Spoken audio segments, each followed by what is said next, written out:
Good afternoon, everybody. Welcome to the Saints Insider post-game show. Saints lose 23-22 to the Carolina Panthers. Plenty of stuff to get to today as we go forward. Obviously, the lowest I would say this franchise has been in quite some time, years and years and years. And we're here to help react to it with you. We're here to show some of your comments. We're here to answer your questions. We'll be joined by Jeff Duncan and Rod Walker, Times-Picayune columnists. And then later, hoping to get Luke Johnson and Matthew Paris live from Bank of America Stadium. Already getting lots of comments rolling in here. What's the excuse this time, says Bailey? No excuse this time. None. There's lots to talk about. Chris Olave left the game. Saints missing their top two receivers. Derek Carr, I don't think was 100% healthy, but look, you have got to find a way to beat the Carolina Panthers. You've just got to. Saints had the lead in the fourth quarter. Defense couldn't get a stop. Offense just needed a field goal to win it. Couldn't get it. They throw deep on 4th and 4 to end the game for some reason to noted deep threat Cedric Wilson. I don't know. I don't know what's going on. I don't know what the Saints are doing there. But clearly not anything resembling winning football. So the Carolina Panthers win this one 23-22. We'll continue to show your comments. Keith Meister says Dennis Allen's 26 and 53 as a head coach. Chevy, guys, we're going to have to watch the tape and see where we can make improvements. Stussy says, hey, look beyond the results, which, of course, is something that Mickey Loomis has said. Virginia throw a fade on 4th and 4 did not make a lot of sense, especially, Cedric Wilson is fine for what he is. He's not like a deep ball threat. He actually did make a decent play on that ball, but it's just a very difficult catch, just a very difficult thing to do. Jacob, we're partying like it's 1999. Last time the Saints lost 7 straight was in 1999, and they have done it again. They lose this one 23-22 to the Carolina Panthers. Chuba Hubbard scores the game-winning touchdown for Carolina with 2:18 remaining. Saints had fretted away a couple of their timeouts earlier in the half. One of them, this is just the type of thing that we're talking about. One of the timeouts that they used was earlier in the second half, the Panthers had 1st and goal at the 1, and the Saints had 12 men on the field, and they called timeout to sub one of those guys off. Well, if you get called for that penalty, it's a half a yard penalty, and Carolina's got like a 90% chance of scoring a touchdown there anyway. I don't think it's worth a timeout early in the half. And of course, then the Saints are kind of rushed on that final series. They did call their final timeout. I don't know if it would have come into play or not, but they throw the deep ball to Wilson instead. That was out of the timeout. That was what they planned to do. So I don't know. Lots of sort of unfocused thoughts here, but there is a lot. Justin says, if I don't wake up to the morning of Dennis Allen being fired, I'm going to absolutely lose it. We'll talk to Jeff Duncan about that and see what he's hearing. I don't think it's impossible that happens. The Saints typically do not make coaching changes mid-season, but when you're 2-7 and it's 7 in a row and it's losing to the worst team in the league, I think you have to consider it to be a strong possibility.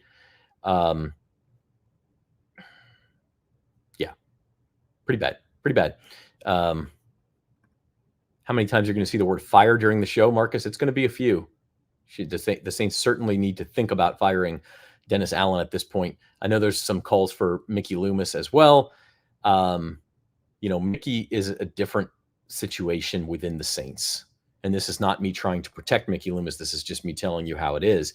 But Mickey Loomis he's an executor of Gayle Benson's will. He is entrenched in the Saints organization as deeply as you can be. It's not as simple as just firing Mickey Loomis. That really can't be done. You could ask Mickey to resign and take a different position, take some sort of advisory role, which I think we may be headed toward eventually. I don't think that's going to happen this week, but maybe in the off season. So you can't just fire Mickey Loomis. It's not that simple for the Saints. Ron kind of hits it. He's protected. He should be removed from GM duties, but he's an executor of Gayle Benson's will. He's basically a minor part of the ownership group. You just can't really get rid of him. So you can't expect Mickey Loomis to be gone, I think you certainly can think about Dennis Allen being gone this week. And if not, look, it's 2-7, and you've still got 9 games to play. And I think you have to think about with this team, especially with injuries continuing to pile up. If you keep Dennis Allen, does it make a whole lot of difference until the end of the season? He's not coming back anyway. There's still 9 games left, but at some point you have to start thinking about where your draft pick is and things like that. And if Dennis Allen, if the team is, if they're going to lose anyway, maybe you save some money and keep DA on through the end of the year. I don't know. That's the scenario in which you keep him. I don't know that it really matters. 2-7, the first place Falcons coming to town next week. You're going to see some bagheads in the dome. You're going to see some Falcons fans in the dome, and you're going to see some empty seats in the dome. Yes, thank you, Philip. Eight games to play, not 9. There's 17. They haven't gone to 18 yet, so not 9 down, 8 to go. And at this point, it just feels like, as media, as fans, and maybe even the players, you're just trying to survive the rest of the season and just get us to the end. So yeah, 8 games left, 2-7, really no chance of any postseason at this point. So the question just becomes about the future of the franchise. And with that in mind, we're going to bring on Jeff Duncan. He is here, Times-Picayune column, joining us from his home, New Orleans. Jeff, you've covered this team for 25 years. We have the 25 for 25 series going on NOLA.com every week this year as you kind of look back on your times covering the Saints. And you do things like top 5 plays, top 5 players, top 5 games. This has to be one of the worst 5 losses that you've ever seen this team suffer, right? Yeah, I think so. When you consider the circumstances and the fact how bad the Panthers have been all season, I would probably say it's definitely the worst I can remember in the last 20 years. I mean, that Katrina season, Zach, was so grim, but it was there's such extenuating circumstances that you almost forgave the team for being as bad as it was. That's not the case right now. And this was rock bottom, make no mistake, of Dennis Allen's 3-year tenure here. I mean, Derek Carr was back. I know they had some injuries. I understand that. But a lot of the mistakes that led to this loss and meltdown at the end were made by veteran players, guys that were not forced into emergency duty. They were some of the players you're counting on to win games. And the same mistakes that we've seen through this 6-game losing streak leading into today were what took place and paved the way for this loss. It's going to be hard for him to recover from this loss. I don't know if he will ultimately recover. Just kind of a unfathomable loss considering everything that was on the line. Yeah, no doubt. I mean, at some point you just expect the Saints to kind of exercise their will and say, okay, sorry, we just need this one more than you do, and find a way. And, we haven't done this yet. Let's kind of go through what happened here. Fourth quarter, the Saints entered the fourth quarter trailing 17-16. They get a nice touchdown pass from Derek Carr to Foster Moreau on 3rd down with 11:55 left to take a 22-17 lead. They do not get the 2-point conversion, which ended up being a key. Carolina comes down, and teams kind of trade punts 2 or 3 times there throughout the fourth quarter. And then Carolina comes down and scores a touchdown to take the lead back with 2:18 to play. Key plays on that drive, kind of what you're alluding to, Jeff, a pass interference call on Demario Davis, who, you could argue at his age, he's being asked to do things like cover tight ends down the field he shouldn't be doing, but that's what they've decided is the best thing for this team. And so that's what they had out there. And then I think it was just 2 plays later, Chuba Hubbard breaks a tackle, which is another thing we've seen, and runs for the go-ahead touchdown. And then the Saints, kind of take their time. They run a play, let the clock go to the 2-minute warning. Derek Carr takes a sack. It's 3rd and long. They get back to 4th and 4, and then throw a fade pass out of a timeout, which is just a mind-boggling decision to me. Especially, it's not like you had Chris Olave or Rashid Shaheed, one of your top guys, going up for that pass. It's Cedric Wilson who's trying to make that play, and it just doesn't happen. I mean, it's the whole thing is just defies description. Yeah, and that was a pattern in that game. I mean, the clock management, game management before halftime was puzzling. We've seen this before from the coaching staff, and the decisions by Derek Carr there were certainly dubious. I think Dennis Allen said afterward they were going to Juwan Johnson. That was obviously the first option. And for whatever reason, Derek Carr chose to throw this really, high degree of difficulty fade pattern to Cedric Wilson. I don't think Cedric Wilson's caught a ball like that all season from the Saints. So just inexplicable, head-scratching decisions. And, you just lose to a team that, frankly, doesn't know how to win. And you snatched, defeat from the jaws of victory with just so many bad mistakes, so many, poor decisions, questionable decisions. And a lot of it, I think, has to fall on Derek Carr because he's the veteran guy. I know he didn't have a lot of receivers, experienced receivers, but you do have your full tight end core. You do have Alvin Kamara, Taysom Hill. You've got enough weapons, certainly, to get the job done once you get the lead like that. And he couldn't finish it off. One of the things I think that, really the only thing anybody wants to talk about right now is this it for Dennis Allen. And we have said until we're blue in the face on the Saints Insider podcast that the Saints do not make a habit of changing coaches midseason. They're very unlikely to fire a coach midseason. But we're reaching the point now, 7 straight losses, you lose to the, easily consensus worst team in the league.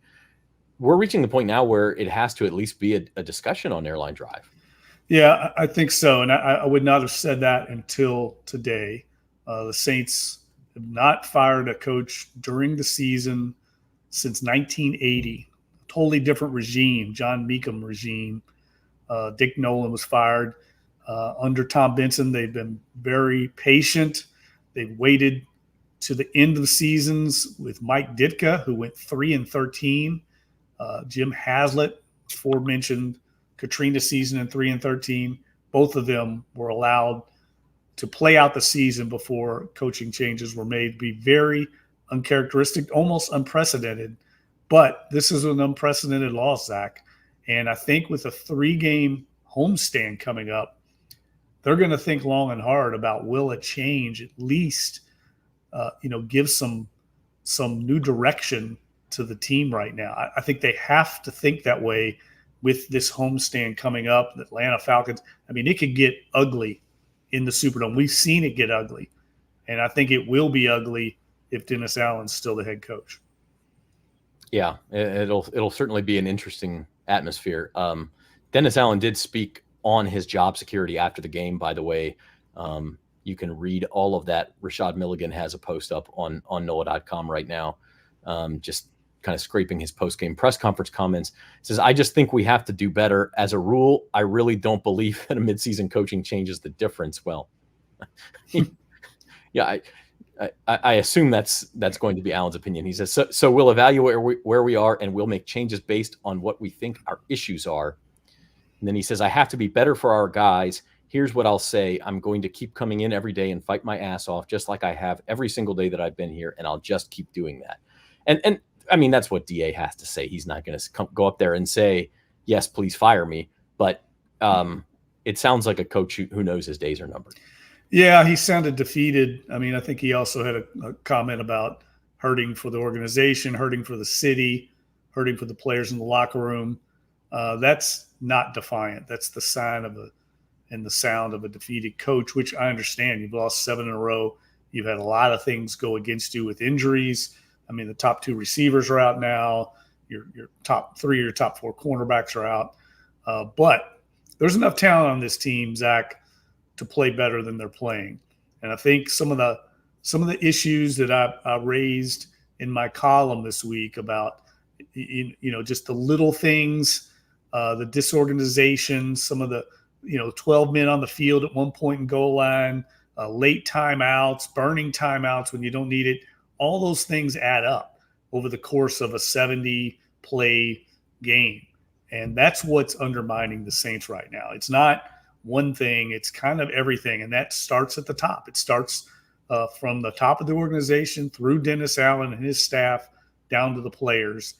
And we're seeing it all play out right now, unfortunately, for fans that have hoped this season would have turned out completely differently. And it's turned into basically a train wreck. Yeah, that's a good word for it. This losing streak started with some heartbreaking losses to the Eagles and then to the Falcons, where you're going, well, the Eagles are a good team, and the Falcons, the Saints really outplayed them, and sometimes you just lose close games. Then they lose to the Chiefs, which they're the Kansas City Chiefs, and Derek Carr gets hurt. Then you lose games with Carr hurt, and the question marks are mounting, but there's sort of a built-in excuse for all of these 6 losses. There's no excuse today. No, and I think fans know that, and I think Dennis Allen knows that. I mean, the Panthers were last in the league in almost every category, Zach. I mean, the Saints ran 24 more plays than them today. They almost doubled them. I think it was 427 to 225 in total yardage.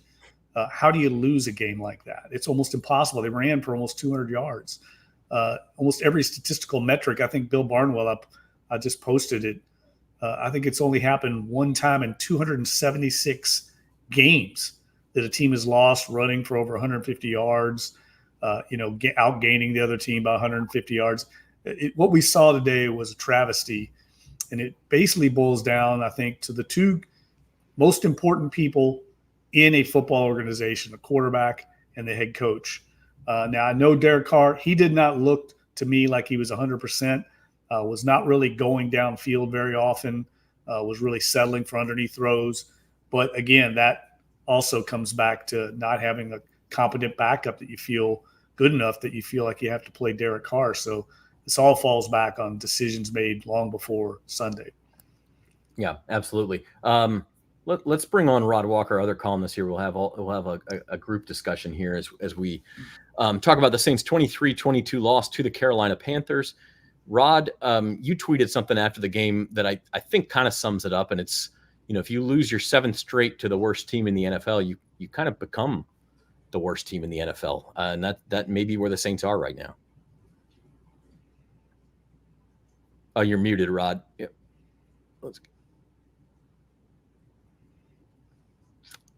It looks like Rod's still muted.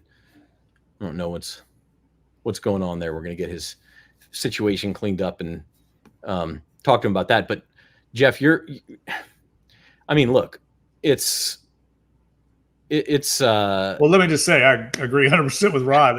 That's a great point. Rod, Mike, I think. Good point, Rod. Yeah, I just don't know. That's 7 games in a row is hard to do in the NFL, and it's even harder to do it against the team that we thought was the worst team in the league. And the Saints came to this game somehow 7-point favorites, which I thought was kind of strange anyway. But yeah, this is what bad teams do, man. They find ways to lose, even when the stat sheet says they should win, and they didn't. Yeah, let's take a break here because we are getting some comments. About Michael Thomas. I don't mean take a commercial break, but we're just going to take a break from talking about the Saints overall. And Michael Thomas told you the truth, and Eugene asked to talk about the Michael Thomas post. Let's talk. First of all, first and foremost, Chris Olave looks like he's going to be okay. He was able to return to the team. He's going to fly home with the team. That's all wonderful news. When he goes down and you get the backboard out there in the cart, like of course we all think the worst and are afraid of news updates, and they were all pretty positive. He looks like he's going to be okay. So first and foremost, let's get that out of the way. But then you have this whole situation where Michael Thomas, who apparently has nothing better to do than watch Saints games on TV, waiting for an opportunity to post on social, post some stuff about how, he accused Derek Carr of throwing a quote unquote hospital ball to him last year that got his knee hurt up in Minnesota. He's basically saying the same thing here, that it was Carr's throw that got Olave hurt. The throw was high on the play.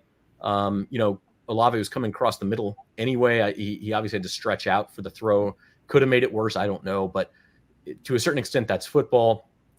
Guys, do you have any comment on Mike T popping off on Twitter? And that's not helping the situation any. I would say I wouldn't dignify those comments. I think it's ludicrous. Chris Olave has a history of concussions. I believe he got one just a few weeks ago. Wasn't involving Derek Carr.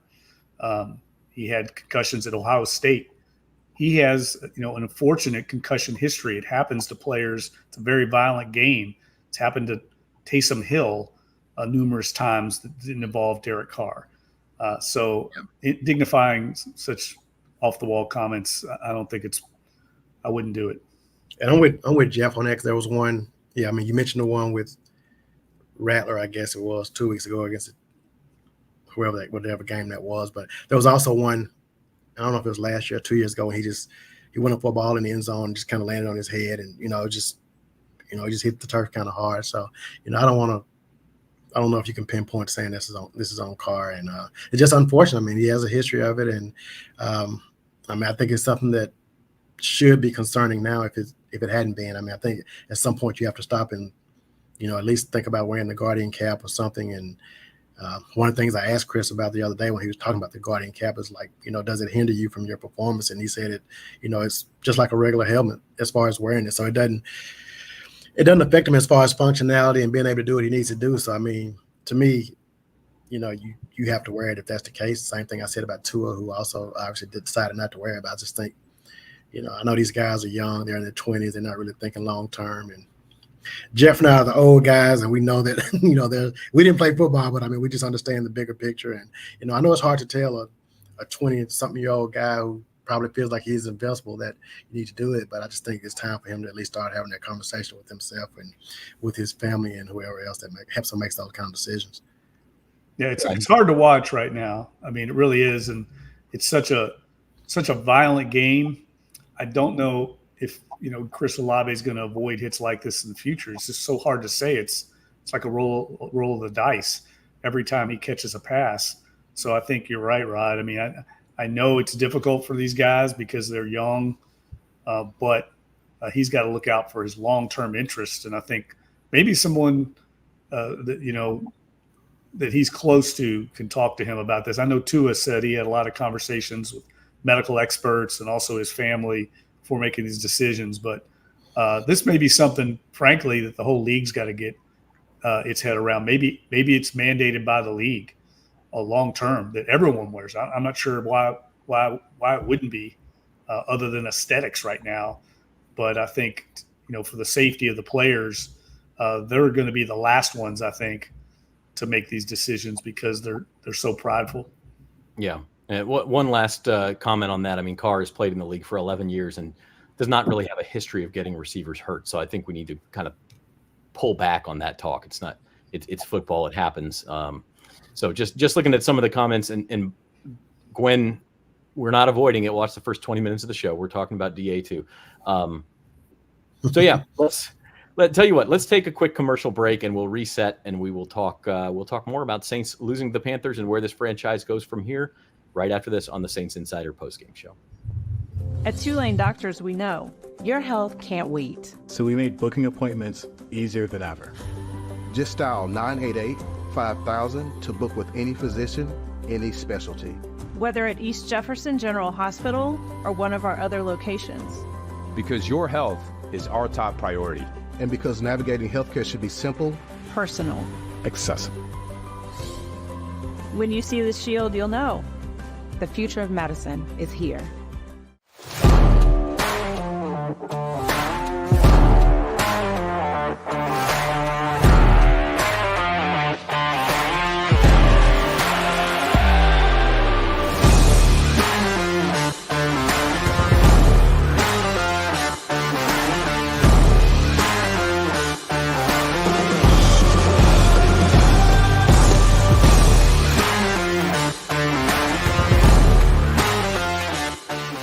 There's no better place to parlay than Caesars Sportsbook. Parlay Builder gives you all the game day action from all across the league. Multiple games, legs, and props, all in one spot. It's so quick and easy, you can keep your focus on the games and your nachos. Or if you're focusing on one game, remember, you can place your same game parlays live during the action. Caesars Sportsbook, the only sportsbook app with Caesars rewards. Okay, welcome back to the Saints Insider Postgame Show. Saints lose 23-22 to the Carolina Panthers today. Their seventh straight loss fall to 2-7 on the season. Talking about that, exactly what happened today, talking about the future of Dennis Allen and much more. Want to let you know this season's Saints postgame coverage is brought to you by Tulane Doctors. Now at East Jefferson General Hospital, Tulane Doctors are bringing academic medicine to more patients in new communities. Look for the shield to know the future of medicine is here. Call 504-988-5000 to schedule with any Tulane doctor or visit TulaneDoctors.com. NOLA.com. Okay. Just kind of going back through a few things. Derek Carr's final numbers, guys. He was 18 of 31 for 236 yards. He did have the touchdown. He did not turn the ball over. I put mediocre on this slide here. He was okay. I mean, I think if you had told me those were his numbers before the game, we all would have thought the Saints probably grind out a win. He doesn't turn the ball over. He wasn't great. He did say post-game he felt okay. But I don't know that. I mean, obviously, it could have been better, but this isn't where you pinpoint this loss either. Well, I think some of it is on him. I mean, he has in this situation, Zach, where you're missing some receivers, and I mean, he has to manage the game and play to the strengths of the personnel he has. The tight ends, the backs. I know he went to Alvin. I mean, Alvin is going to need an ice bath after this one. I mean, he was carrying the load so much, but the decision-making down the stretch when they had the lead to kind of put the Panthers away, and then in the end on the 2-minute drive, 4-minute offense, I just didn't think he made good decisions. So his number, and that's been kind of the hallmark of Derek Carr's career. The numbers always look okay. They always look pretty good, but the results are not there. Yeah, Jeff has it here. His actual numbers, he's now 11-12 as a starting quarterback with the Saints. So, yeah. So it's got to be better in that situation. I mean, they're looking to him to lead the offense, and he did not, in my opinion, in the clutch, really get it done. Obviously, it was a nice pass to Foster Moreau to give them the lead, but after that, I thought he kind of let the team down. Yeah, I agree. I think the word mediocre is very fair there. I just don't think he just didn't do enough for this team to win. And and actually, if you had told me he was going to throw 236 yards, I probably would have thought that would have been enough to win, because I didn't think this was a game that the Saints would try to throw the ball. I just thought they'd be able to run the ball on Carolina anyway, which they were. But there comes those times, especially when you have a team that gets penalties and stuff, that you need to be able to get a first down. And I just thought he was a little inconsistent. But Jeff, you referenced this earlier, but kind of talking about what Rod said there in the yardage, looking like it would be enough. Bill Barnwell's tweet, Bill Barnwell from ESPN, the Saints outgained the Panthers by more than 150 yards, ran for more than 150 yards, and won the turnover battle. Over the last 20 years, given those stats, so you outgain your opponent by 150, rush for 150, and win the turnover battle. Over the last 20 years, teams were 275-0 with those three boxes checked. And the Saints lost that game today. And Panthers were taking knees at the end. I mean, this wasn't like it was some super fluky play at the end either. So that's pretty damning. And moving forward, Saints' next 3 games are at home with a bye week in between. They get, they're at home for a month now. So now you're facing your home crowd. What do we think? What do you do if you're Mickey Loomis and you're the brain trust of the Saints? Is Dennis Allen the coach next week? Well, you want me to go first, Jeff? Yeah. Yeah, I mean, a little while ago, I talked a little bit about it. Yeah, I kind of wrote about it the other day. I just felt like this was a must-win for Dennis Allen, and we've talked about how we don't think the Saints will make a move in the middle of the season, and how So in the column, I kind of mentioned that maybe he won't be back next year. But man, after just watching today, I just don't know. I mean, you can make a move this week, and you can kind of excite the crowd a little bit coming into next Sunday. At least they'll be feeling like this team is at least trying to go in a different direction. But you bring Dennis Allen, if he makes it through this week and is coaching next Sunday, the Dome's going to be it's going to be pretty bad. And you're playing against a Falcons team that's obviously playing well right now, and it will get worse if he's there again. It's only going to get worse at this point. I mean, this team, they really don't have anything to play for at this point but pride. And I think you have to make a move this week. And I think, as much as Mickey Loomis doesn't want to do it, he hired Dennis Allen. This was his handpicked guy. He likes Dennis Allen a lot. We've heard him back him. He's been loyal to him. I know Gail Benson feels the same way. Sometimes, business is business, and the Saints right now have a half season to play. They've got a lot of home games left, and they've got a fan base that is out for bloodlust. I mean, they want to see some type of change. You don't always have to react to the fans, but in this case, there's not much evidence for support of the head coach right now. I mean, he's not like, this is not comparable to Sean Payton when he went 7-9 those 3 seasons. He had already won a Super Bowl. He'd already been to the NFC Championship game. He had skins on the wall. Dennis Allen has none of that. I mean, he didn't even have that from the Raiders' time. I think, Rod, you pointed out he had long losing streaks, multiple ones with the Raiders. And we were all told that was because of the Raiders' dysfunction, right, as an organization. Well, it's starting to say a lot about the Saints right now, that the dysfunction in the organization, I think, is apparent for everyone involved. And I don't know if it will solve anything other than, I think, show the fans that you're hearing what they're saying and that you're willing to go in a new direction. But the one thing I know is that they're going to have to pay Dennis Allen multi-millions of dollars to not coach for them if they fire him. And that's something that they do not like doing. Now, they've done it as an organization with Stan Van Gundy. That was an expensive proposition, but they did it. They've showed they will do it if it reaches that point. I think this is a very similar situation. Yeah, it's pretty bare bones. I mean, when you're 2-7, and it's incredible to think about. It was just 6 weeks ago, I guess 7 weeks ago, September 15th, and we're leaving AT&T Stadium in Dallas, and the Saints have just throttled the Cowboys, and they've scored 91 points in 2 games, and how fragile that all was. And you've mentioned the term house of cards, Jeff, and I know, Rod, you've talked about this too, but it's, you had Eric McCoy gets hurt. All of a sudden, Taysom Hill gets hurt. The running game goes. You lose a couple of close games. Everything's just so frail with this franchise right now. So we talk about DA and what the future is and can that change things. It feels bigger than that, Rod, in that this franchise, people have been saying it for years, but they've been stubborn. And in some ways, the results have indicated their approach. I mean, they almost made the playoffs last year. They almost made it in 2021 after Breeze. But now it's getting to the point where it's pretty obvious that the reset button needs to be pressed. Yeah, they got to hit the reset button. They got to. I mean, I know the Sean Payton and Drew Brees era was great for this franchise, but you got to let it go, man. And sometimes you got to let it go and, just look ahead and, make some changes and go in a different direction. And this team is just trying to hold on to something that's no longer there. And you look at the guys in the locker room. I mean, most of the guys from that era aren't even there anymore. So, I mean, it's just time to, to just point this thing in a new direction. If not, you're just going to keep getting these same results.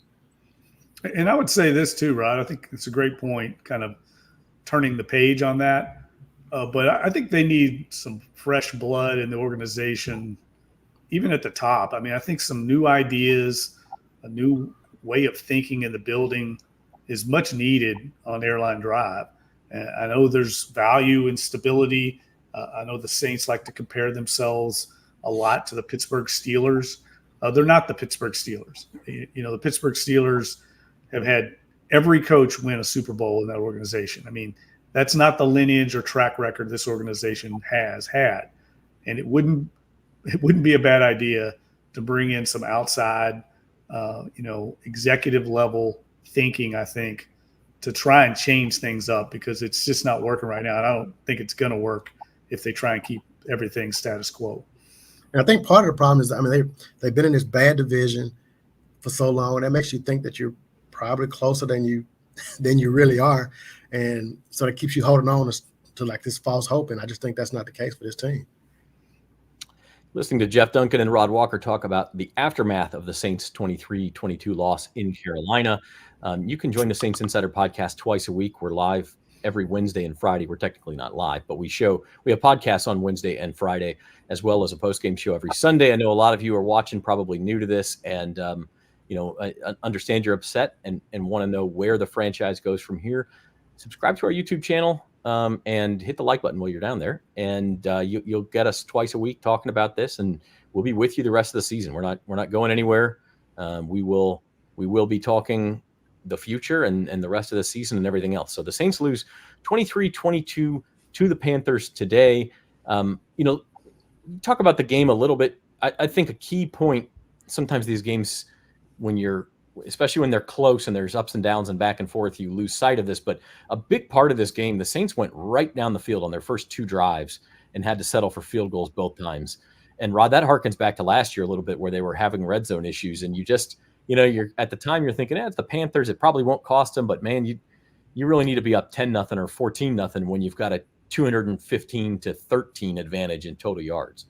Yeah, I mean, if you can go up on that team like that, you probably put them away, and I think they're done. But yeah, 2 or 4, I think, in the red zone today, and it came back to bite them. And I just thought, if they could have jumped on them early, I think that changes the whole complexion of the game, but they were unable to do it. And you let a team like that hang around, get a little momentum, pop a big play here or there, and I think we all kind of saw it coming. I think when they kind of hung around a little bit, and you just felt like, okay, they keep this game close. It doesn't take but one play, and then you have the DeMario pass interference that happens. You say, okay, well, this is what bad teams do. Yeah. This game, I'll tell you what game it reminded me of, going back a ways, but the Jim Haslett era, the Saints lost 4 in a row at the end of the year. All they had to do was win one game to secure, a playoff berth, and they played teams that were all at the bottom of the division. They played the Cincinnati Bengals, who had one win, and it was the exact same type of game, Rod, where they just let them hang around, and the game was just in the balance. And then all of a sudden, Peter Warrick hit a big play on the sideline, and you could see the Bengals sideline, the life come to that team. It was kind of like they said, well, wait, if you're all not going to win the game, we'll win it. And they went on and won that game. They won one game. I think they were 1-13, and the Saints ended up losing out. And that was, to me, the death knell of the Jim Haslett regime. This today was almost identical to that. Yeah, pretty bad. You just kind of let him hang around, and we talked about some of the yardage, but shout out to Alvin Kamara. He took the ball 29 times today on the ground, 155 yards. He's now only 12 yards away from being the franchise's all-time leading rusher. So that'd be one reason to show up to the Dome tomorrow, is to cheer, or next week, is to cheer Alvin Kamara as he becomes the franchise all-time leading rusher. He was also caught 6 passes for 60 yards. So, Kamara continues to show that he's still got some juice in those legs. Taysom Hill scored a touchdown. Foster Moreau had his touchdown. Some good things from this offense from down to down, just as we say, when it came down to big plays, Jeff, they were not there. Yeah, and I don't know how much of that was because of Carr. Obviously, the receiver attrition had a huge effect on that, but they're not, they went early to Juwan Johnson for that nice 25-yard gain, and then he disappeared again. And I don't understand why other teams can use their tight ends. We've seen it happen to the Saints. We saw it today, rookie tight end. Right. And they just do not use it. I mean, he spreads it around a little bit. I guess you have to consider Taysom Hill a tight end, but there's just no big play element without Rashid and Olave in the game. I know Valdez-Scantling is supposed to bring that, but he's stepping into a tough situation. But this offense lacks explosiveness, and it has for a long time. Really confusing. Go ahead. I would say a really confusing sequence at the end of the first half when they don't try to score there. I mean, just some things that it's kind of unexplainable. I don't know. That may have been his injury. Maybe he didn't feel like he could throw it 50 yards for a Hail Mary or whatever. But I just think a team like this, you got to take shots like that because you're just not good enough to, overcome it when you don't. I would say this too. I mean, it was a little thing, and look, Alvin Kamara was a workhorse in this game, but he did make a critical mistake late, running out of bounds. As they're trying to put the Panthers away, you can't run out of bounds. There's just these little things over and over add up, and it's what's killed this team during this whole losing streak. Just kind of a attention to detail, focus, football intelligence, if you will. I think they had a number of penalties, like personal foul penalties after the play. Things like that, pinning with 2 ill-timed penalties that don't help matters with, how bad this offense is. They can't overcome 2nd and 20. I mean, they're just incapable of getting those chunk plays. So you've got to be smarter. You can't be rolling guys after the whistle like he likes to do. Yeah, 10 penalties for 109 yards in total for the Saints. And I think there were at least 3 personal foul penalties that were like after the whistle. There's another one. In fact, it would have been even worse. There was one that was declined on Peyton Turner on an extra point. Just a stupid play that doesn't need to be done. So Saints did lose their top receiver in Chris Olave, and that adds to their number 2 receiver, Rashid Shaheed, out for the season as well. So, going forward, we don't know what this offense is going to look like. You mentioned the tight ends, Jeff. They had the 25-yarder to Juwan Johnson early, and then he caught a 16-yarder on that final drive right before the final series, and that was it for him. 2 catches for 41 yards. Foster Moreau did have the 17-yard touchdown catch, and if you count Taysom Hill, 4 catches for 41 yards. So, they were using that, add in Alvin Kamara. Like that's what this offense became, is a lot of short throws to backs and tight ends. And I guess that's what you had to do. If you're Clint Kubiak, it was somewhat limited. But it's very difficult to do that when, as you say, you add in the penalties, you add in some negative plays and things like that. You're not going to be able to move the ball and score points, 3 and 4 yards at a time. Yeah, and I'd also say, once they got the lead, and this is definitely a Dennis Allen method of operation, he gets very conservative. And I think you can do that when you have the old Saints defense, the one that you could rely on to hold teams out. That's not the case anymore. They're, especially with the secondary as banged up as it is, he gets very conservative, and it almost feeds in to the opponent. The opponent senses that. And I definitely felt like that was the case today. Like Rod said, you let Carolina hang around, a team that's desperately hungry for a victory.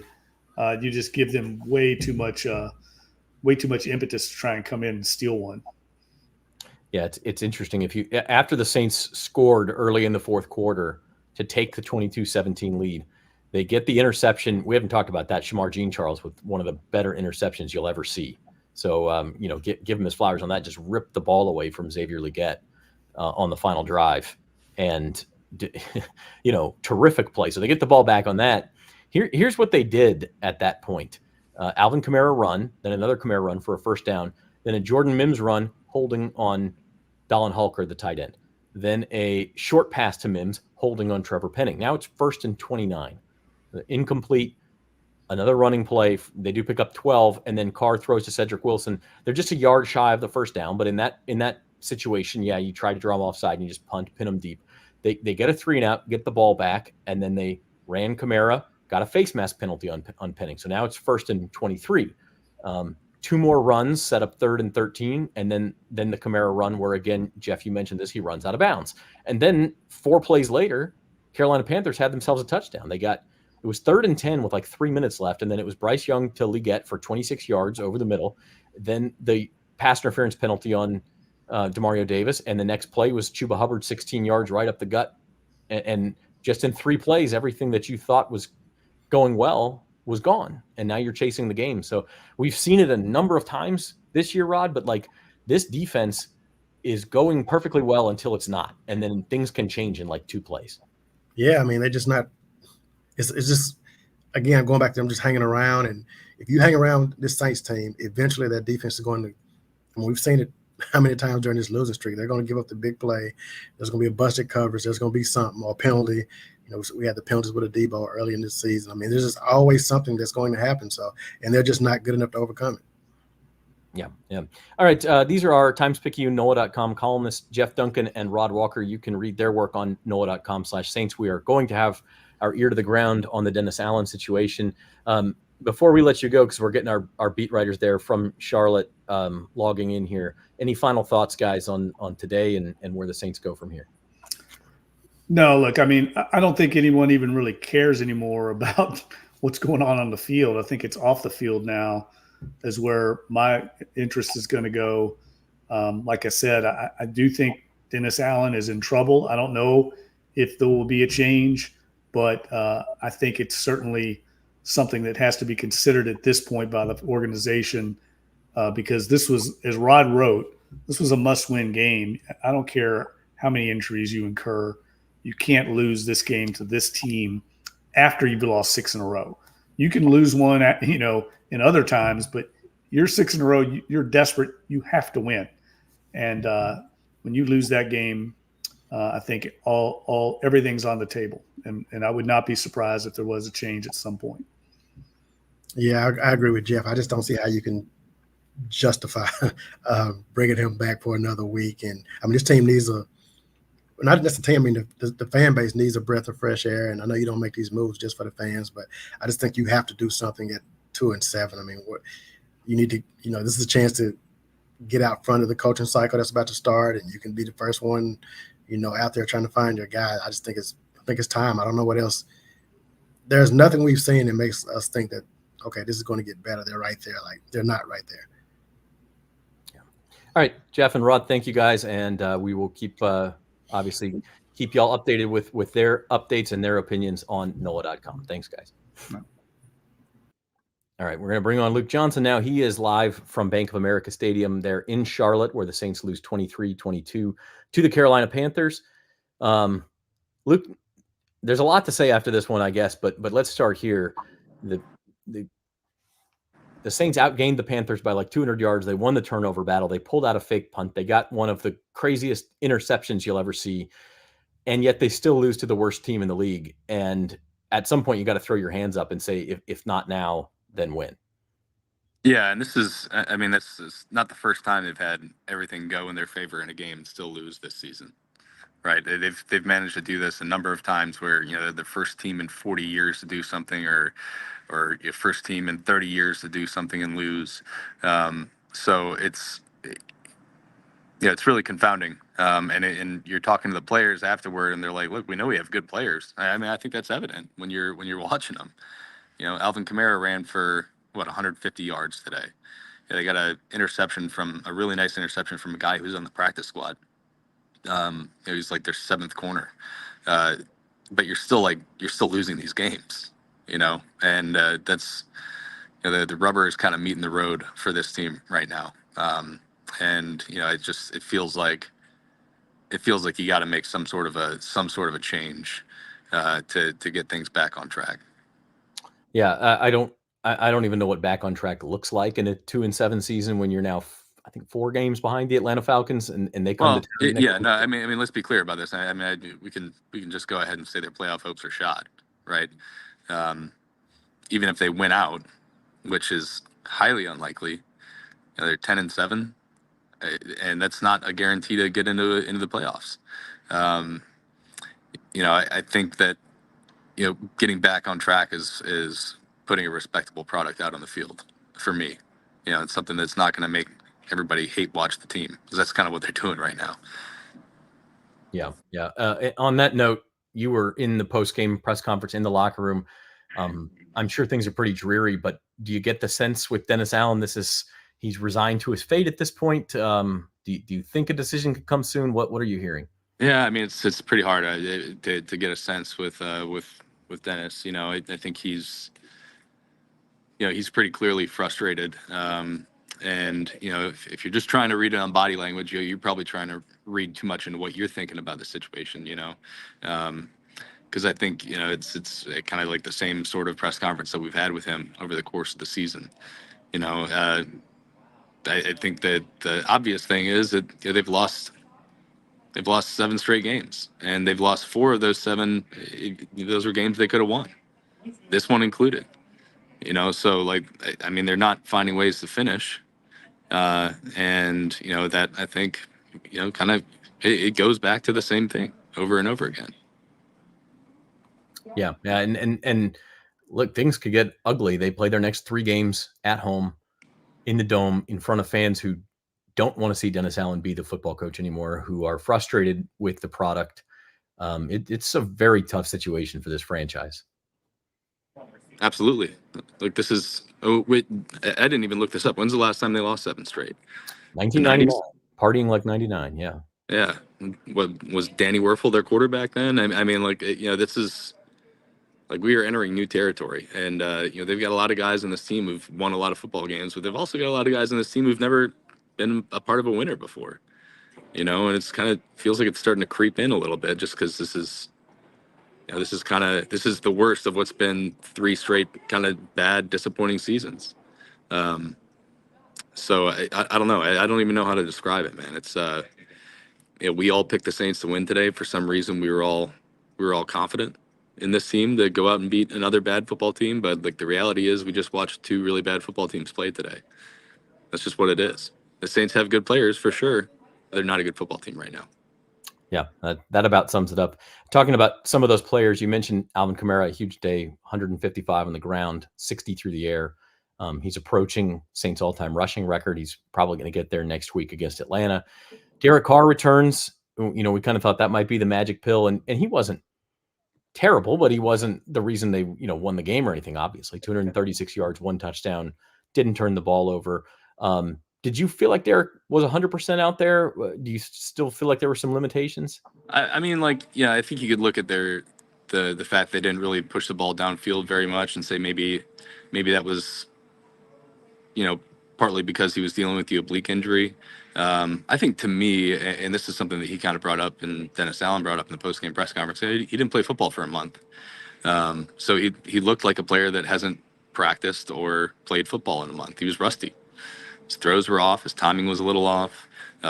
He made some nice throws. There was a third down play. He ripped it in to Juwan Johnson for a 25-yard gain. I think that set up a field goal. There were some nice throws, but I think overall, like, he looked like a player that hasn't played in a month. And really only had 3 practices to get ready for this game. You still expect it to be better. Like, it's not an excuse at all for them losing the game. But I think to me, that's what it was. It feels like he was a rusty player. Yeah, no, I think that's fair. And then obviously also lost his top receiver already without Rashid Shaheed, but he loses Chris Olave on just one of those hits everybody hates to see early in the game. They had to bring out the backboard, take him off on a cart. Thankfully, Chris appears to be okay. He tweeted after the game he was good. He was able to return to the stadium. He's going to fly home with the team. Yeah, I actually saw him in the locker room today. Okay. We're not allowed to talk to players who are in the concussion protocol, so I couldn't ask him how he was doing. But he was walking around, moving around the locker room. Other players talked to him, made sure he was okay. But it looked like they dodged something really bad there. But it was scary for sure. Yeah. So first and foremost, thankful that he's okay. But again, just another limitation on this offense that now is missing its top 2 receivers, still missing Eric McCoy, probably your best offensive lineman. Alvin Kamara is obviously still effective, but he's playing banged up. Carr is playing banged up. So there are, and I don't want to make this sound like there are excuses because you still need to beat the Carolina Panthers. But obviously the Saints team, we talked about Jeff earlier, after 2 games, you scored 91 points, but it was really a house of cards and you just needed to knock one over and the whole thing fell. Right, and that was part of the problem that we had coming into the season was the team's overall depth. We talked about it. Look, if they lost Taliesin Fuago, I think has been, average left tackle, about league average, which is pretty good for a rookie. If they lost him, they'd be screwed.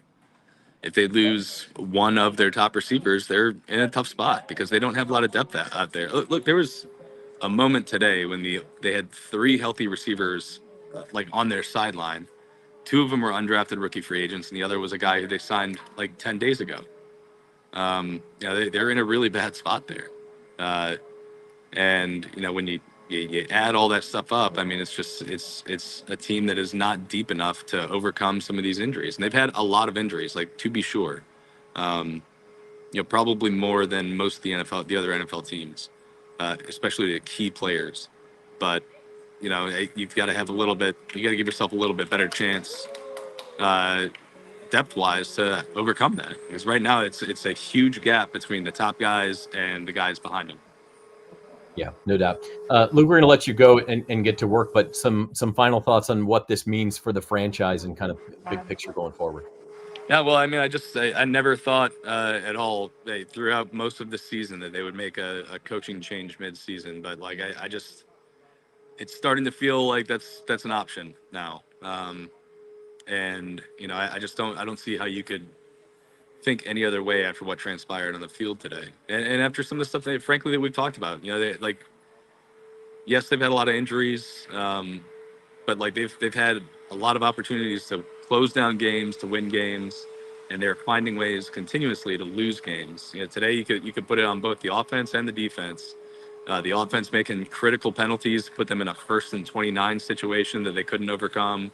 The defense giving up explosive plays, making another critical pass interference late in the game that led to a go-ahead touchdown. Like, these are things that keep happening to this team, and that's coaching. So it just makes me feel like there's just a chance that this ends in a way that we didn't see coming. All right, he's Luke Johnson joining us live from Bank of America Stadium there in Charlotte. Appreciate you, Luke, and you can read his work on NOLA.com/Saints. All right, that's Luke, and we're still waiting on Matthew Paris, our other Saints beat writer for the Times-Picayune. He'll be joining us here in a few minutes. Going to kind of go through some more of your comments as we go through on the Saints Insider postgame show. Jacob says, make the special teams coach an interim coach. Yeah, I think Darren Rizzi would be the interim coach if the Saints do make a move on Dennis Allen. It's really the only natural choice. Clint Kubiak, a first-year coordinator, is still very young. I don't think, first year with the franchise, you're not making him the interim coach. Joe Woods, the defensive coordinator, has always kind of been DA's understudy. Doesn't make sense to have him be the interim coach. I think Darren Rizzi is certainly the guy. Michael says even special teams is awful today. Matthew Habel had a bad punt, but Blake Grupe had a 51-yard field goal. They successfully executed a fake punt that led to a field goal. It was up and down for special teams. That's really the frustrating thing, right? If you look at everything and you say, okay, the Saints ran the ball very well today. They ran for almost 5 yards a carry. Alvin Kamara was tremendous. Derek Carr was okay. He was, I put mediocre. I think that's a fair word. 236 yards, touchdown. Didn't turn the ball over. Okay. The defense was not great. You definitely say that against Bryce Young. Probably should have been better. But again, you look at all these individual things. Shamar Jean-Charles still made a great interception. They did make some big plays on defense. They got some key 3-and-outs in the fourth quarter. So you can't say the defense was awful, but you add all this up and say, that was okay, and that was okay, and that was okay. You just lost the worst team in the league. The worst team that this league has seen in several seasons, I would say. The Carolina Panthers got blown out they've been blown out by everybody. All 5 losses in this 5-game losing streak for Carolina headed into this game were by 10 or more points. They were like 13-point underdogs to the Broncos, who are just like in a rebuild year last week. And they didn't cover that spread, by the way. And they come home, the Saints were favored by 7 points in this one and can't get it done. So at some point you just, again, it's become a joke. It's become a meme. Mickey Loomis saying, look beyond the results, look beyond the results. At some point, the results are what the results freaking are. And you can't look beyond the fact that you're getting everything. There were no fluky plays in this game. This wasn't like Atlanta where you go, how did Rashid Shaheed muff that punt into the end zone? How did that pass by Derek Carr get batted straight up into the air for a pick six? Like, sometimes you say, these fluky plays, they didn't deserve what they got, or they had a bunch of injuries. No. There was none of that today. They just didn't find a way to win the game when they had a chance to make the plays. They could have put this game away in the fourth quarter after they took the lead. They had the ball twice. I went through the drives. They're making penalties. Then they had Carolina 3rd and 10 with there was still 3 minutes and 15 seconds to go. Like if you stop them there, I don't know if Carolina punts with 3:15 and 2 timeouts if they punt one more time, or if they go for it on 4th down. But either way, you were like a play or 2 away from ending the game right there. Couldn't do it. Instead, long pass to Xavier Legette, long pass interference penalty, long touchdown run, boom, boom, boom. And all of a sudden you are behind. Now, Alontae Taylor, Michael points that out early in the game. He dropped a surefire interception. Don't know for sure if he would have gotten a pick six, but had a lot of room to return. You don't know if somebody gets an angle on him, but it would have changed the game early. He dropped another pick later in the game.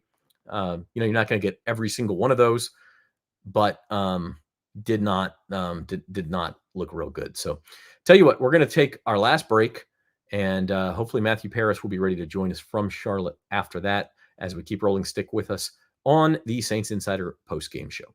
At Tulane Doctors, we know your health can't wait. So we made booking appointments easier than ever. Just dial 988-5000 to book with any physician, any specialty. Whether at East Jefferson General Hospital or one of our other locations. Because your health is our top priority. And because navigating healthcare should be simple, personal, accessible. When you see the shield, you'll know the future of medicine is here.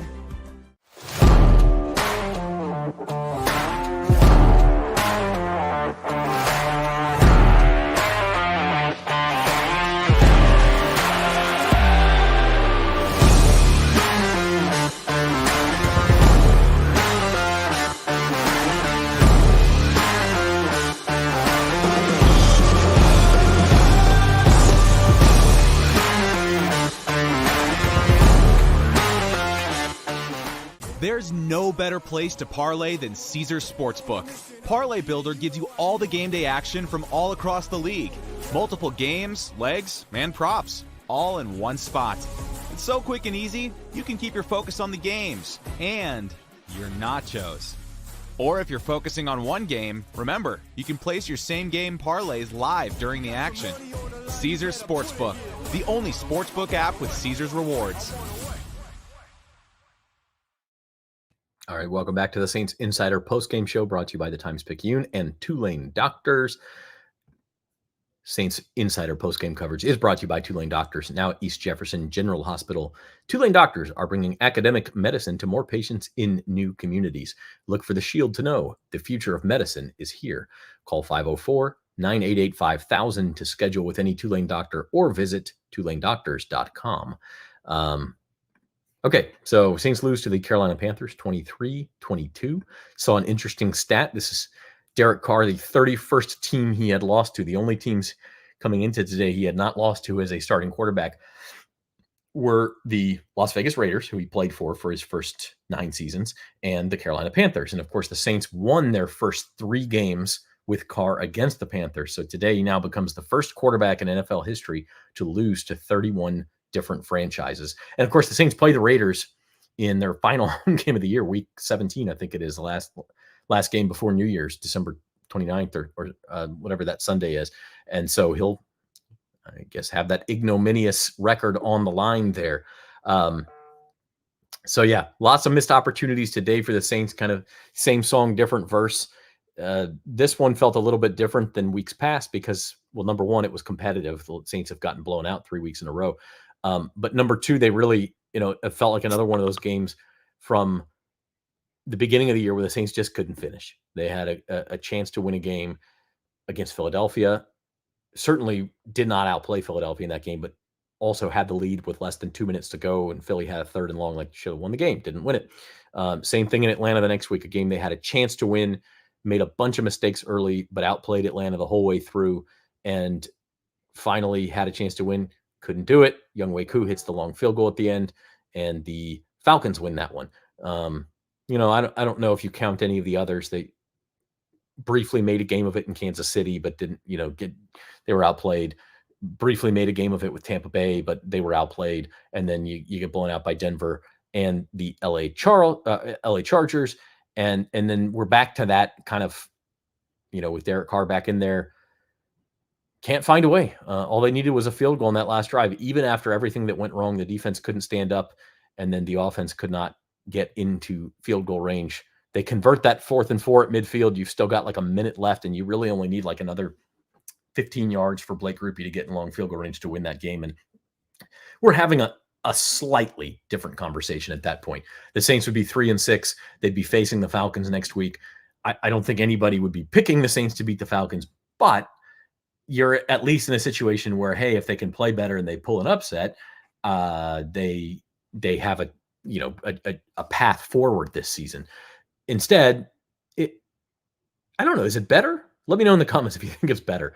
Is it better that they lost this game instead of finding a way to win 25-23 or whatever it would have been? Because if they win this game, again, then we're having a different conversation. You're probably not going to see Dennis Allen fired after a win. And there's kind of a big game in the Dome next week against the Falcons. Now, we're not going to see a big game in the Dome until Super Bowl 59 is there in February. And your hometown New Orleans Saints are going to be nowhere near. Closest they'll be is their couch, like the rest of us.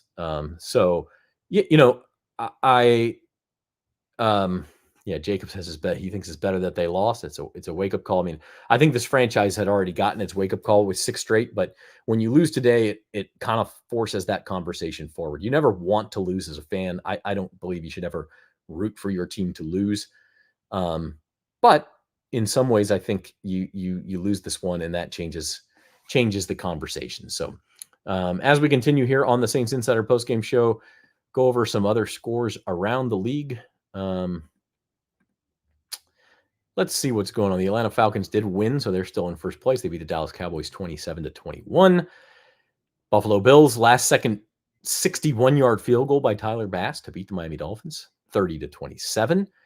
Cincinnati Bengals in a shootout. They beat the Las Vegas Raiders 41-24.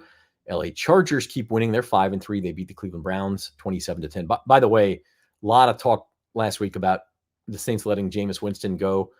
And I agree that they would have had a better chance to win some games with Jameis Winston as backup quarterback instead of Spencer Rattler or Jake Haener. But Jameis Winston today was awful. He 26 of 46 for 235 yards, fine. 1 touchdown. It was late when they were down big, and 3 interceptions. He was also sacked 6 times. So you got bad Jameis today for the Browns, and the Chargers win that game. Tennessee Titans beat the New England Patriots in overtime 20-17. Washington Commanders and Jaden Daniels keep winning 27-22 over the New York Giants.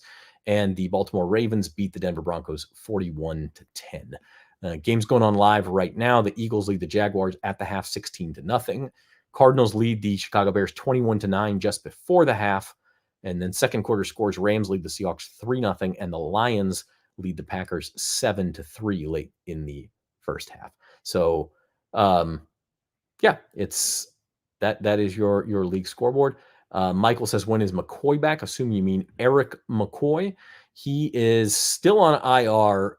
So the process for that would be to designate him for a return from practice. And when the Saints do that, they could either activate him that very week or 2 more weeks after that. They get 3 weeks to activate him. They have not activated him for a return to practice yet. It's possible we see that this week. My guess is he either returns against Cleveland in 2 weeks or after the bye week, which would be against the LA Rams, I think on December the 1st. So that is where we're at with Eric McCoy.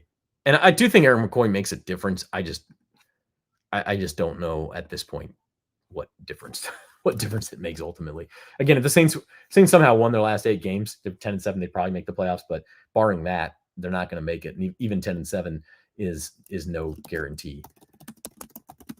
So Saints lose 23-22 to the Carolina Panthers. We're awaiting Matthew Paris, the Times-Picayune's other beat writer besides Luke, who's there in Charlotte. I'm going to ask him if he's available or if he's still working on stuff.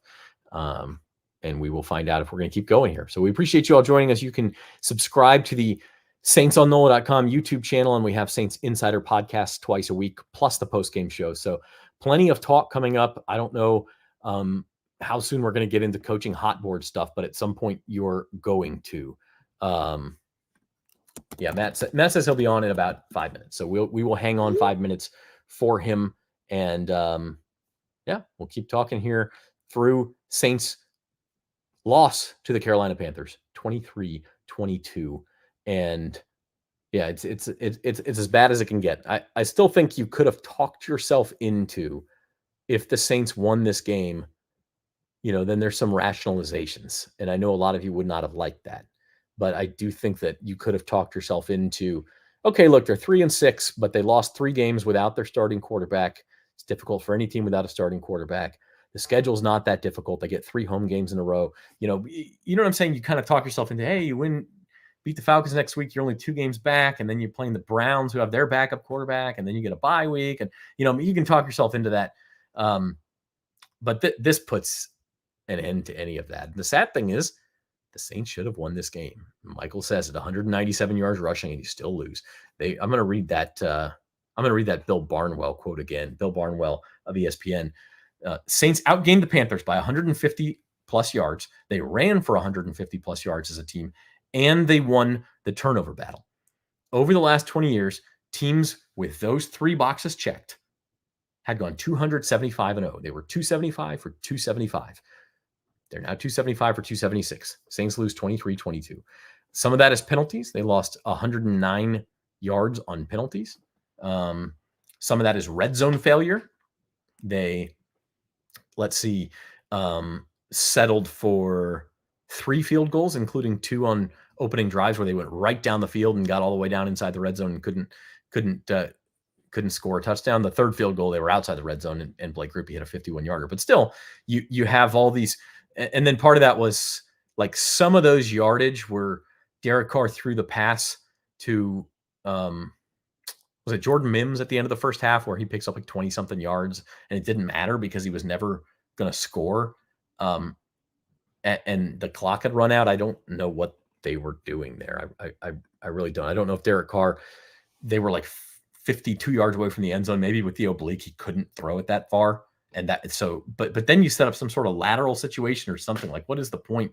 You call timeout with 2 seconds left to just get some meaningless yardage for Carr and for Jordan Mims. I don't know what that was, but ultimately it comes down to this. Jason nails it. Winning teams find a way to win.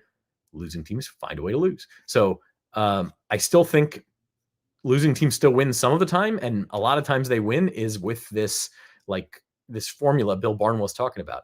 Run the ball. Win the turnover battle, outgain the other team, win play to play and down to down. And they just couldn't do it. So boy, it's brutal. And again, I know there's a lot of fire DA comments. I think that may be coming. I do think that may be coming. We asked Luke, Jeff, and Rod what they thought about that, and they all think it's certainly a possibility either tonight or tomorrow morning that happens. I'll ask Matt Paris his opinion on that as well. There's also some fire Mickey Loomis comments in there. That is not going to happen. That is not going to happen. I said it at the beginning of the show, and appreciate those of you who have stuck with us for the whole 70 minutes we've been on the air. But I'll repeat it for those who were not here early in the show. Mickey Loomis is an executor of Gayle Benson's will. He is entrenched in this franchise as deeply as one can be entrenched. He's essentially, without being a part of the ownership group, as close as you can come to that. So Mickey Loomis is not going to be fired. Mickey Loomis may step down and become an advisor for the next GM or something after the season. That's possible, but he is not going to be fired.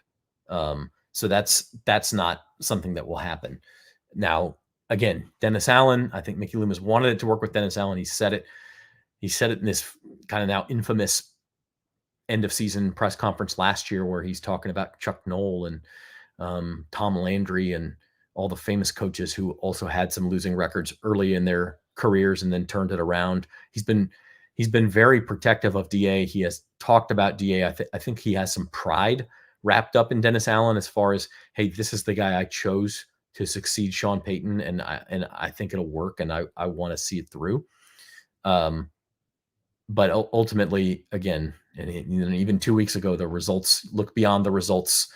WWL interview that Mickey had. You have those conversations too, and at some point the results have to matter, and Mickey knows that, and we all know that. And so I do think you could see some movement on DA. I just don't know. And Michael says it won't make a difference. No, it's not. The Saints have to win 8 in a row to have any chance at making the playoffs. So that's impossible the way they've been playing to win 8 in a row. You're going to go win at Lambeau Field. You're going to go beat the LA Rams. You're going to go beat Jaden Daniels and the Commanders. Like, come on, you're going to beat the Falcons next week. You're not winning 8 in a row. You're not. And even if you did, there's no guarantee that's enough. 10-7 may not be enough this year. So that's just a ridiculous conversation. It's not going to make a difference as far as that goes. I guess the question you have to ask yourself is, if you fire Dennis Allen and bring on Darren Rizzi, can you restore some pride? Can you restore some ticket sales, which are important to this organization? Can you, can you find a path forward for next year? I don't know. I don't know. And I don't know. Do you want that? So some of those questions, Matthew Paris is with us here from Charlotte. Going to bring him on. Story. So live from Bank of America's Stadium in Charlotte, our Times-Picayune Saints beat writer Matthew Paris. Matt, lots of different directions we could go with this one, but we'll start with the obvious one. Do you think Dennis Allen will be the coach of the New Orleans Saints tomorrow? You never say never, but I don't. I just think it's gotten that bad. I know the Saints are a patient franchise, that they like to take their times with these type of things, that they've had injuries, but just the mood of the locker room right now, I don't know how they can bring him back. I know you talked to Luke. He was in the locker room today. I'm sure he had some comments about that as well. But just based on how these things are going, I mean, they lost to the 1-7 Carolina Panthers. Yeah. As Rod said, when you've lost 7 in a row and the 7th was to the worst team in the league, you've kind of become the worst team in the league. So maybe some action needed to happen. Tell us more about that locker room. Luke did mention it, but I am curious to know just how kind of despondent that Saints locker room was. Yeah, so I was waiting for Derek Carr. So I was just in Derek Carr's post-game press conference, but he was frustrated. Carr, being Carr, tried to be as optimistic as he could, but he said that, if I was a Saints fan, I'd be pissed too. We're all pissed. It's gone that kind of way for the Saints, and throw in all the stuff with Michael Thomas on top of it, it gets pretty ugly fast. Yeah, we briefly mentioned the Thomas comments earlier on Twitter and how he's apparently just sitting around on his couch watching Saints games, waiting for the opportunity. But he certainly sprung at the opportunity. What did Derek have to say about that? Yeah, he said he doesn't really know what he did to Thomas, and I understand kind of where that's coming from. He said that he wishes Thomas nothing but the best. I thought it was kind of funny. He said he hopes Thomas lands on a team, kind of subtly jabbing him that he's not in the NFL anymore. And he said that about the throw itself, because we can talk about that, the left Chris Olave hurt. It was high, but it was single coverage. It went where it was supposed to go. Like that was the design, that the Panthers were playing the coverage that indicated to get the ball to Olave. So, he said he felt sick, like felt a pit in his stomach anytime one of his teammates goes down. He said if Mike Thomas wants to blame him for that throw, he can. Like, he would accept it, but it does feel a little bit personal between the two, and Carr doesn't care for it. Yeah, I could easily see that. Focusing in just a bit on the game, and we've been through this quite a bit, but missed opportunities early, a couple of long drives don't turn into touchdowns. They're just field goals.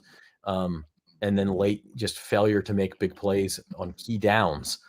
That's really the difference in this one. And that's how you get this Bill Barnwell stat that we keep throwing around, that teams were 275-0 with this set of circumstances until today. And ultimately, we've had comments like this too. And Luke wrote a big, long story about it earlier in the year. The Saints have just made a habit of finding ways to lose games. Yeah, no, I mean, that's why Dennis Allen's job is in jeopardy, is because they've found ways to lose these kind of games over and over again. But this one was particularly egregious. But, for the Panthers to go, like, you kind of always know in a game when they're going to win or lose, or you don't know for sure. But when the feeling that set in, like, oh, are they actually going to lose? There were two. It was the 30-yard punt that I was kind of, they scored a touchdown off that. And then right to open the second half, they marched down there and get a touchdown. That was indicative to me that, this defense really couldn't stop them consistently enough. And, the Panthers needed that drive at the end, and we've seen the Saints in that situation, so I don't think it was all that surprising. Yeah, it's unfortunately not surprising, and that's kind of why we are where we are. Luke mentioned Chris Olave was in the locker room and, was talking to teammates and things like that. He is in the concussion protocol, but I've mentioned that several times, but let's get that out of the way. That's maybe the most important thing from today, is that he's okay after that scary moment too. Yeah, especially because, like, he was down motionless for several minutes. Like, I maybe shouldn't say motionless, but he was down and we couldn't see what was happening to him. He took a really hard hit. His fourth concussion in his third NFL season. I think fifth in the last 5 seasons now, dating back to college. He has a concerning history now, and that's something they'll have to deal with going forward. But thankfully he's okay. Thankfully he can fly back with the team. But yeah, you hope for the best for him. Yeah. All right, Matt, kind of wrapping this up full circle. Dennis Allen's future obviously in question. The Saints are not mathematically, but realistically eliminated from playoff contention at this point. I don't know what there is left in this season for the Saints and their fans. You will ring the bell, but you've been through these sorts of seasons covering the Washington Commanders franchise in the past 5 years. So what does the rest of the season look like for the Saints? If there is an interim coach, what sorts of things kind of bring interest and bring hope? And then what does it mean for the future going forward? Yeah, I mean, really, you're just standings watching. You're kind of hoping, if you're a Saints fan, not that you're hoping for them to lose out, but you're seeing, all right, where's the draft pick going to be after today? They're tied for, they would hold the second overall pick, but there's so many teams that are 2-7 in the NFL right now. I think there are 6 that you kind of have to look at.